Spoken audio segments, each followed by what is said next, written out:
Hey there YouTube, it's your girl, Ace, and today I'm going to be actually talking about the art that I'm making in this Speedpaint. So today's drawing is of a character that I've had for many years now. He's the antagonist in what I hope to make into a webcomic someday. So today I drew him, and I decided to make it all aesthetic and symbolic and all that jazz. So he's holding an apple, and he's got a two-headed snake with him because he's part of a set of twins. So I thought that the two-headed snake was cool, and also that fits. So that is what I went with. And here I'm just lining the piece, and it's basically just me putting darker lines, like heavier, thicker lines where there would be shading, and lighter lines where there would be more light hitting. In addition to like lighter lines where there's more detail-oriented bits, just things that don't need to stand out as much, like the folds in the snake's skin and the character's muscles. His name is Pierce, by the way. So I don't have to just refer to him as the character, because that's a bit long-winded. So yeah, Pierce is the antagonist in the webcomic that I'm writing, and he's a cool dude. He is my favorite. I know that it's bad to play favorites with your children, but like I can't help it. I love him. He's my boy. He's my good evil boy. He's so good and very evil. Not the best, but like I love him. And then I'm done with the line art, and I'm moving on to the coloring phase. Well, actually, there I am, done with the line art. Had to add a little bit there. So, for coloring, I already had most of his color palette picked out, although it didn't really matter much because most of his color palette is his clothing, which he is not wearing. Because I felt like his sci-fi attire didn't really suit the vibe of the piece, like snake, apple, sunshine in the background, futuristic spacesuit, just not the vibe. So he's just not wearing anything because, right? Like that's what biblical stuff is, and the symbols in this are very Bible-ish. So, yeah, that's pretty much why I went with that. And I actually changed his hair color from what it normally is in this piece, because I felt like it looked like nicer to have it closer to the blue. And for the snake, I was considering doing a few different colors for it. I was considering doing like a dark blue or a navy or a purple, but in the end I went with white, just because I thought that it had a nice like pastel look to it already. And I wanted to play around with different like colored lighting on the snake. But in the end it was just kind of not as shaded as I wanted it. But I think it looked fine, because like later on in the process of the piece, I looked up like what white snakes look like when they're like in shadow, and it was not as interesting as I had originally thought. It was more like metallic looking snakes that I had been looking at for the multicolored shadows. But in the end, I think that it's still like, it looks nicer being a lighter element, because it doesn't detract from Pierce as much as it would have if it were like a really dark focal point. Also, this way I could make the background dark later on, and I think that looked really nice.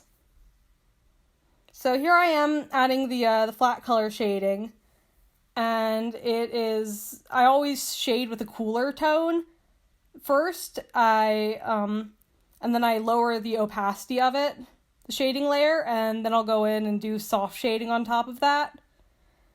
And then I go in and do like some soft highlights. I don't tend to do hard shaded highlights, because I feel like they look a little bit too much at that point.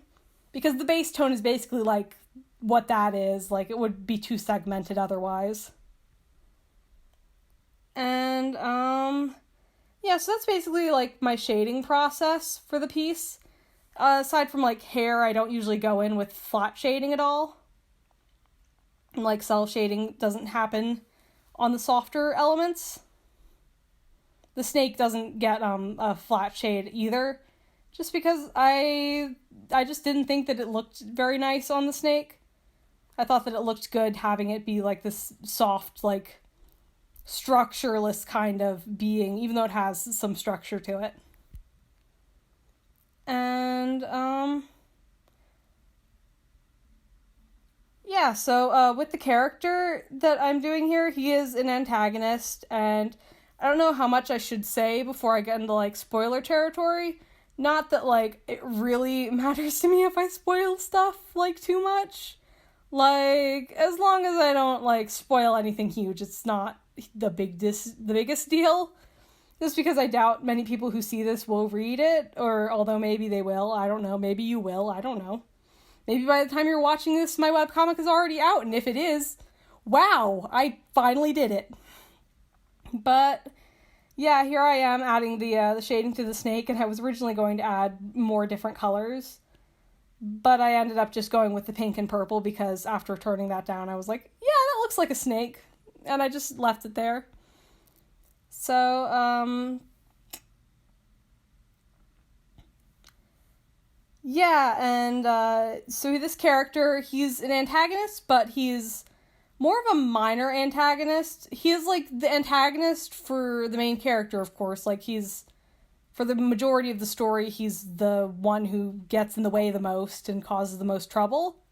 But he's not really what I'd call, like, the main villain by any means. Like, he's kind of, like, minor villain, although he is the one that interacts directly with the protagonist the most.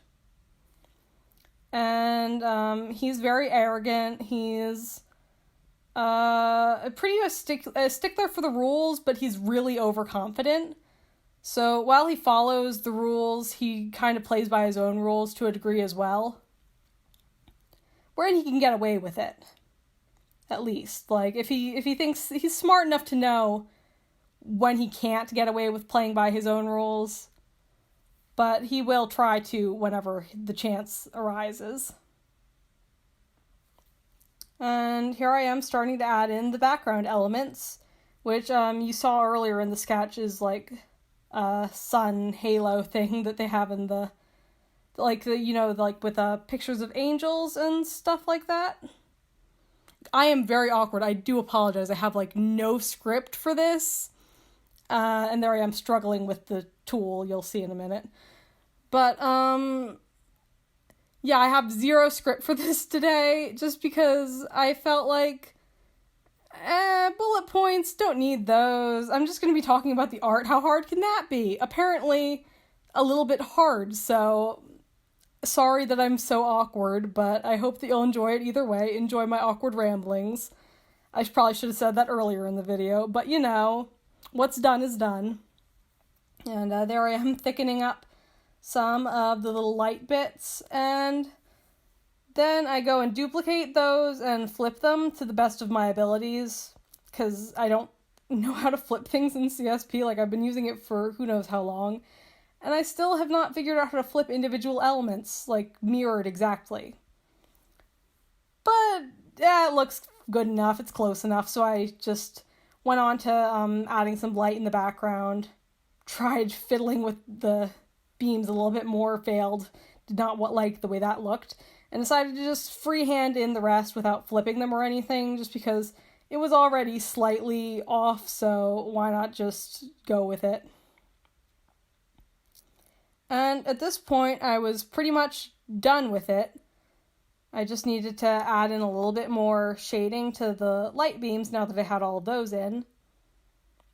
And then I was ready to sign it. Which I did twice because I realized that my pen was too thick the first time. And with that, I was done this piece. So I really liked the way that this turned out. I think that it looks really cool, at least by my standards, which are not the highest, but, like, I think it looks cool. I think he looks neat, and I like the weightiness of the snake. Like, I had a blast drawing it, so that probably impacts my thoughts on it a lot. it was fun to draw, so I'm happy with the outcome, and that's just the best feeling, you know? Thank you for watching this video. I hope you consider subscribing to stick around and go on this journey with me. Until next time!